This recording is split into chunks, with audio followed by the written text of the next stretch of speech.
चला मुलांनो, आज कॅलेंडरवरचे ट्रिकी प्रश्न घेऊन मी आले पहा. 2 प्रश्न आहेत पहा.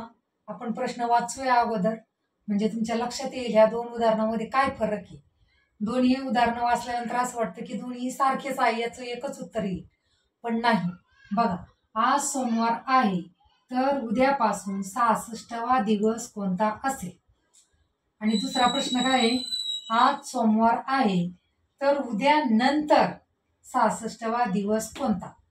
म्हणजे इथं उद्यापासून विचारलंय आणि इथं उद्या नंतर विचारलाय 66वा दिवस.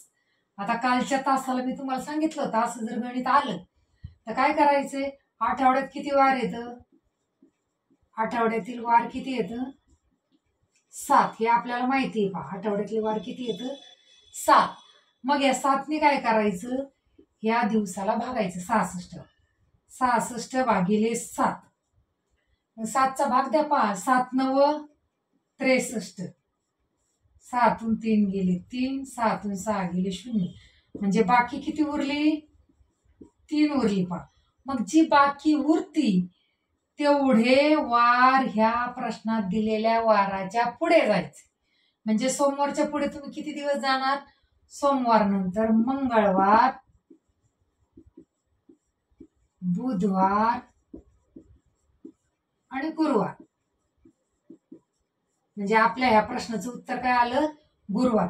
जेवढी बाकी आली तेवढे वार प्रश्नात दिलेल्या वाराच्या पुढे जायचे.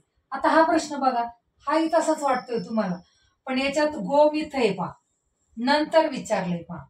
मग इथंही तसंच आहे पहा. 66 भागिले 7. 7 9 63. 3 0. बाकी उरली 3.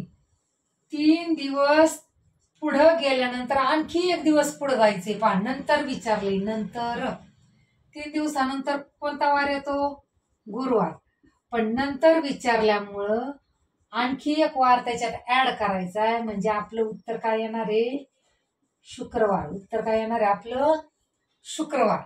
लक्षात येतंय?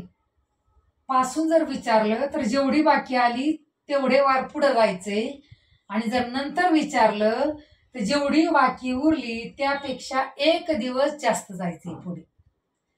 बाकी 3 उरली म्हणजे आपल्याला 4 दिवस पुढे जायचं पहा. सोमवार नंतर 4 दिवस गेल्यानंतर मंगळवार, बुधवार, गुरुवार, शुक्रवार. म्हणजे ह्या प्रश्नाचं उत्तर काय आलं? शुक्रवार. समजलंय उदाहरणातला फरक? उदाहरण लक्षात आलंय? आवडलं असेल तर लाईक ॲड शेअर करा. आणि इथं तुमच्यासाठी प्रश्न आहे की तुम्ही काय करायचंय? 75वा दिवस काढायचा आहे. इथं घ्यायचा आहे बुधवार. कोणता वार घ्यायचा आहे? बुधवार. आणि 75वा दिवस काढायचा आहे पहा. आणि कमेंटमध्ये मला नक्की सांगायचं याचं उत्तर.